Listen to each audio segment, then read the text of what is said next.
திருக்கோளூர் பெண் பிள்ளை ரகசியம். ஆராய்ந்து விட்டேனோ திருமழிசையார் போலே. திருக்கோளூர் பெண் பிள்ளை கதையை சொல்ல ஆரம்பித்தாள். ராமானுஜரும் அவரது சீடர்களும் அந்த கதையை சொல் என்றார்கள். ராமானுஜருடன் சேர்ந்து நாமும் அந்த கதையை கேட்போமா? திருவள்ளூர் மாவட்டத்து திருமழிசையில் அத்திரி முதலான முனிவர்கள் பூலோகத்தில் தவமேற்ற தகுந்த இடம் இந்த திருமழிசைதான் என தேர்ந்தெடுத்தனர். அந்த திருமழிசையில் தவமேற்ற வந்தனர். அதில் பார்க்கவர் என்னும் முனிவர் திருமாலை குறித்து வேள்வி வளர்த்து கடுமையான தவம் செய்து கொண்டிருந்தார். பூமியில் யாராவது தவம் இருந்தால் அந்த தவத்தை கலைப்பது தேவர்களின் பணியாகும். ஏனெனில் தவம் இருந்து வரங்கள் பெற்று தேவலோகத்தை ஆள்வதற்கு வந்து விடுவார்களோ என்கிற அச்சம் எப்போதும் தேவர்களுக்கு உண்டு. தேவ கன்னியர்களை, அதாவது தேவ கன்னிகளை அனுப்பி பார்க்கவ முனிவரின் தவத்தை கலைக்க செய்தனர் தேவர்கள். ஆனால் எதையும் பொருட்படுத்தாமல் கடும் தவம் செய்தார் பார்க்கவ முனிவர். விதி வலியது என்பார்கள். பார்க்கவ முனிவரும் கனகாங்கி என்கிற தேவமாதின் அழகில் மயங்கி தவத்தை துறந்து அவளுடன் கூடி இன்புற்றார். தேவமாது கருவுற்றாள். அவளுக்கு தை மாதம் மக நட்சத்திரத்தில் உருவமே இல்லாமல் ஒரு பிண்டம் பிறந்தது. இந்த தேவமாதுக்கு ஒரு பிண்டம் பிறந்தது, குழந்தையா பிறக்கல, அதாவது குறை பிரசவம். அதை கண்ட அந்த தேவமாது அதை பிரம்பு புதரில் வீசிவிட்டு சென்று விட்டாள். குழந்தை நல்லா இல்லைன்னா தூக்கி போட்டு போயிடலான்னு போயிட்டான். பார்க்கவ முனிவரும் தன் நிலையை எண்ணி வெட்கப்பட்டார். கடுந்தவம் செய்தது அனைத்தும் வீணானதே என வருந்தினார். மீண்டும் தவம் இயற்றலானார். பெருமாளின் அருளால் அந்த குழந்தைக்கு உறுப்புகள் வளர்ந்தன. இது அந்த பிண்டமா வீசப்பட்ட அந்த குழந்தை கைகள்லாம் இல்லாம பிறந்தது. ஆனா அந்த குழந்தை பெருமாளோட அருளால குழந்தைக்கு கைகள்லாம் முளைச்சி உறுப்புகள் வளர்ந்தன. புதரில் வீசப்பட்ட கரு வளர்ச்சி அடைந்து ஆண் குழந்தையாக உருவானது. பிறகு அது பசித்து அழத் தொடங்கியது. பெருமாள் தாயாருடன் வந்து அந்த குழந்தைக்கு பால் ஊட்டினார். திருமழிசை என்ற ஊரில் பிறந்ததால் திருமழிசை ஆழ்வார் என பெயர் ஏற்பட்டது. ஒரு நாள் திருவாளன் என்பவன் பிரம்பு அறுக்க அங்கு வந்தபோது புதரில் குழந்தை அழும் சத்தம் கேட்டது அவனுக்கு. அந்த குழந்தையை மகிழ்ச்சியுடன் எடுத்துக்கொண்டு தன் மனைவி பங்கைய செல்வியிடம் கொடுத்தான். இந்த பிரம்பு புதர்ல ஒரு குழந்தை கிடைச்சது, அது அழுதுட்டு இருக்கு, அதனால நான் கொண்டு வந்தேன், யார் குழந்தைன்னு தெரியல, கடவுள் நமக்கு குழந்தைய கொடுத்துருக்கான் அப்படின்னு சொல்லிட்டு தன்னுடைய மனைவி கிட்ட எடுத்தாந்து கொடுக்குறான், பங்கைய செல்வி கிட்ட. அந்த குழந்தையை எடுத்து அவர்கள் வளர்த்து வந்தார்கள். அந்த குழந்தைக்கு பிள்ளை பேர் இல்லாத வேளாளர் ஒருவர் தினமும் பால் கொண்டு வந்து கொடுத்தார். வீட்டில் பால் வாங்குவோம் இல்லையா, அந்த மாதிரி அந்த பால் குழந்தைக்கு கொடுக்கறதுக்கு பால் வந்து ஒரு வேளாளர் அவர் வந்து எடுத்தாந்து கொடுக்குறார். அவருக்கு பிள்ளையே இல்லை, பிள்ளை பேர் இல்லை அவருக்கு. குழந்தை வளர்ந்த பின்பும் பால் கொடுத்து வந்தார் அந்த வேளாளர். ஒரு நாள் அந்த குழந்தை தான் அருந்திய பாலை பாதி வைத்து விட்டது. அந்த அருந்திய பாலின் மீதியை அந்த வேளாளரும் அவருடைய மனைவியும் அருந்தினார்கள். யாரு? பிள்ளை பேர் இல்லாத அவர்கள் அந்த பாலை அருந்தினார்கள். அதன் பயனாக பிள்ளை பேர் இல்லாத அந்த தம்பதியருக்கு அழகான ஆண் குழந்தை ஒன்று பிறந்தது. அக்குழந்தைக்கு கனிக்கண்ணன் என பெயரிட்டனர். சுமார் 7.5 ஆண்டுகள் பெரம்பருப்பவன் வீட்டில் வாழ்ந்திருந்த சுவாமி திருமழிசை பிரான் பரம்பொருளை அறிய அங்கிருந்து வெளியேறினார். திருமழிசை ஆழ்வார் பல சாஸ்திரங்கள் கற்றார். உலகில் பல மதங்கள் இருக்கின்றன. இந்த உலகத்தை படைத்த கடவுள் யார் என்ற குழப்பம் ஏற்பட்டது அவருக்கு. கடும் தவம் புரிந்தார். பல இடங்களுக்கு அலைந்து திரிந்தார். சில சாக்கிய, அதாவது பௌத்த மதம்தான் கடவுளை அடைய வழி என சொன்னார்கள் சிலர். உடனே ஆழ்வார் சாக்கிய மதத்தில் சேர்ந்து அவர்களின் தத்துவ நூல்களை படித்தார். அதில் அவருக்கு திருப்தி ஏற்படவில்லை. குழப்பம் இன்னும் அதிகமாகியது. அந்த மதத்தை விட்டுவிட்டு சமண மதத்துக்கு சென்றார். அங்கேயும் அதேபோல் அவருக்கு தெளிவு ஏற்படவில்லை. அலைந்தார். அது பரம்பொருள் யாரென கண்டுபிடிக்க அலைந்து கொண்டே இருந்தார். பிறகு சைவ மதத்தை தழுவினார். யாரு? திருமழிசை ஆழ்வார். சிவனை வணங்க ஆரம்பிச்சிட்டார். கனிக்கண்ணனும் அவருடன் சென்றார். பௌத்தம், சமணம் போன்ற மதங்களை ஆராய்ந்து பின் சிவ மதத்தில் இணைந்தார் இந்த திருமழிசை ஆழ்வார். தனி இடத்தில் இருந்து கொண்டு சிவவாக்கியர் என்னும் பெயரில் சிவபெருமானையே வணங்கி வந்தார் இந்த திருமழிசை பிரான். சிவவாக்கியர் என்று தன் பெயரை மாற்றிக்கொண்டு சைவ தத்துவ விளக்கங்களை ஆராயத் தொடங்கினார் இவர். அச்சமயம் அவ்வூருக்கு பேயாழ்வார் வந்திருந்தார். சிவவாக்கியரின் விவரம் அறிந்து அவரை வைணவத்திற்கு தொண்டாற்ற திருத்தி பணிக்கொள்ள எண்ணினார் இந்த பேயாழ்வார். சிவவாக்கியர் தங்கியிருக்கும் குடிலுக்கு அருகிலேயே தாமும் ஒரு குடில் அமைத்து தங்கினார் பேயாழ்வார். சிவவாக்கியரின் கவனத்தை தன்பால் ஈர்ப்பதற்காக பேயாழ்வார் அவரின் குடிலில் செடிகளை வேர் மேலிருக்கும்படியும், அதாவது செடினா செடியோட வேர் கீழே தான் பூமியில இருக்கணும். ஆனா இவர் என்ன பண்ணாரு? செடியை தலைகீழா வச்சு வேர் மேல இருக்கும்படி நட்டு அருந்து போன கயிறை கொண்டு, கயிறு கிணத்துல தண்ணி எடுக்கிறதுக்காக அருந்து போன கயிறை கொண்டு பொத்தலான தோண்டியில் கிணற்றில் இருந்து நீர் எடுத்து செடிகளுக்கு ஊற்றி கொண்டிருந்தார் பேயாழ்வார்.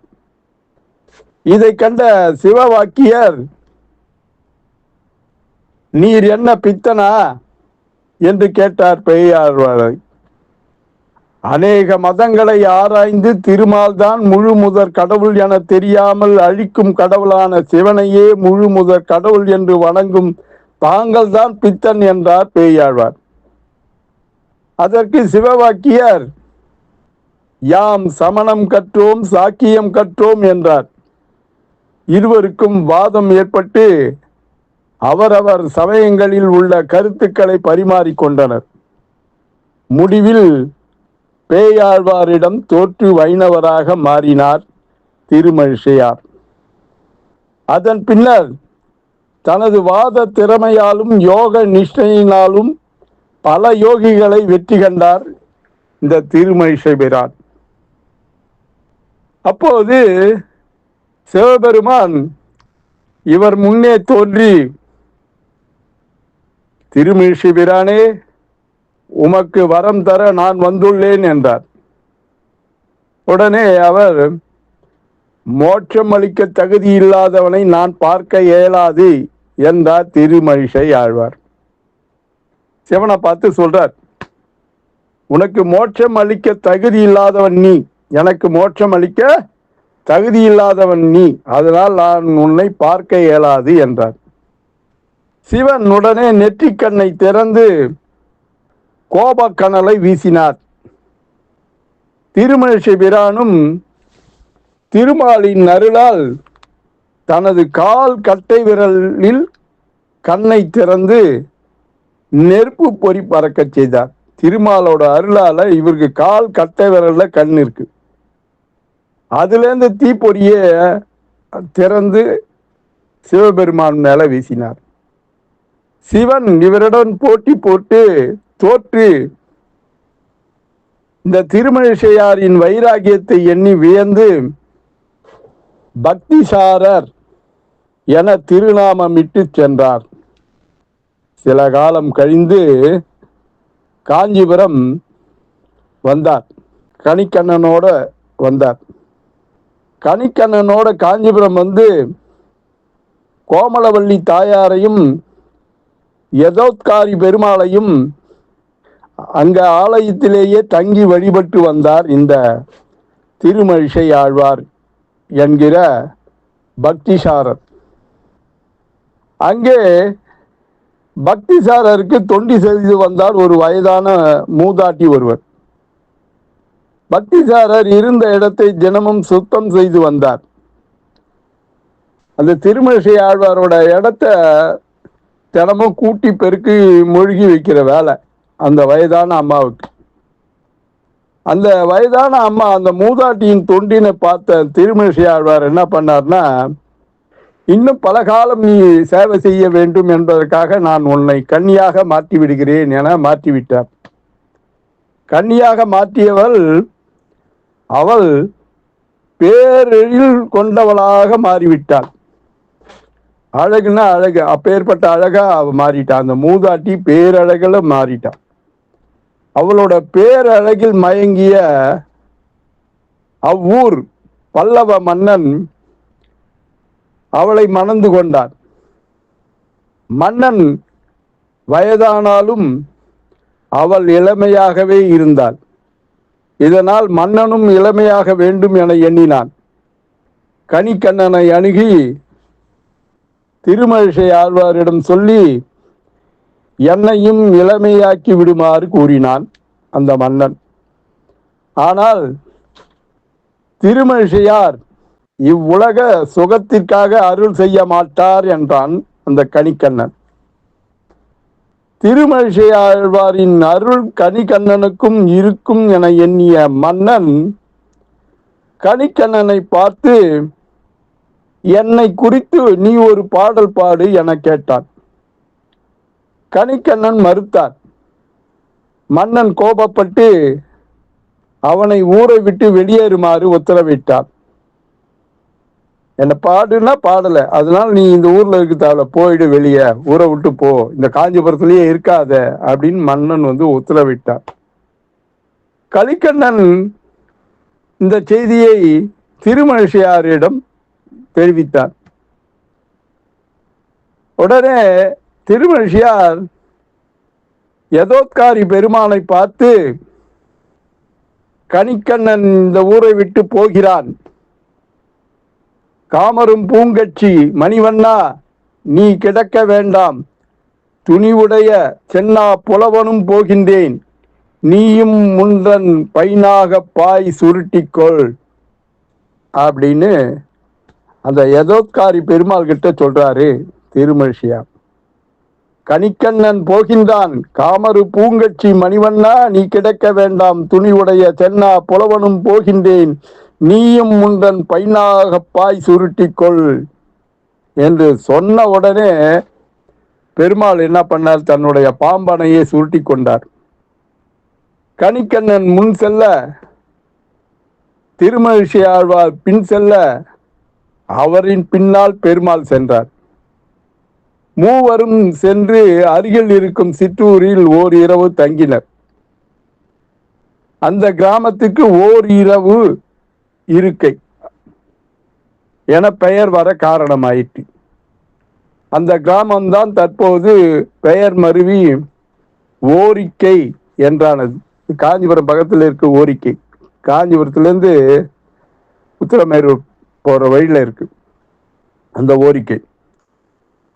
பெருமாள் சென்றதும் மற்ற மூர்த்திகளும் அவர்களுடன் செல்ல தொடங்கிவிட்டார்கள்.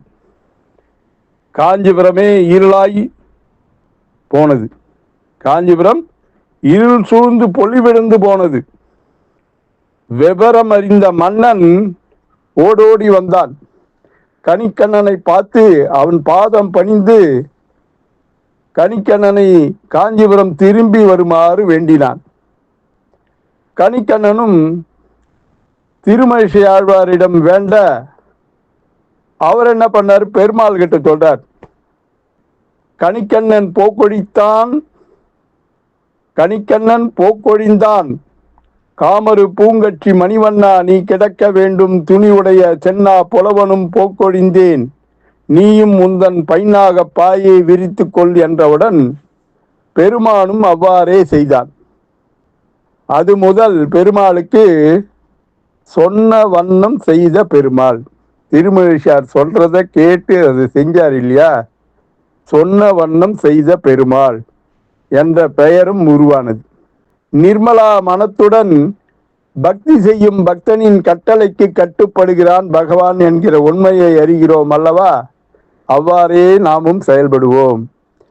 அப்படிப்பட்ட திருமழிசை ஆழ்வாரை போல பல சமயங்களை எல்லாம் ஆராய்ந்து இறுதியாக வைணவமே சிறந்தது என கொண்டவளா நான் என்பதையே ஆராய்ந்து விட்டேனோ திருமழிசையார் போல என கேட்கிறாள் அந்த பெண் பிள்ளை. சுவாமி, நான் என்ன வைத்தியமாநிதி பெருமாள் தான் முழு மூதர் கடவுள் என பறைசாற்றினேனா? இல்லையே. எனவே இவ்வூரில் வாழ தகுதியற்ற நான் புறப்படுகிறேன் என்றாள். உடனே ராமானுஜர், என்னம்மா ஒரு கதையை சொல்லி முடித்தவுடனே கிளம்புகிறேன் என்கிறாயே என்றார் ராமானுஜர்.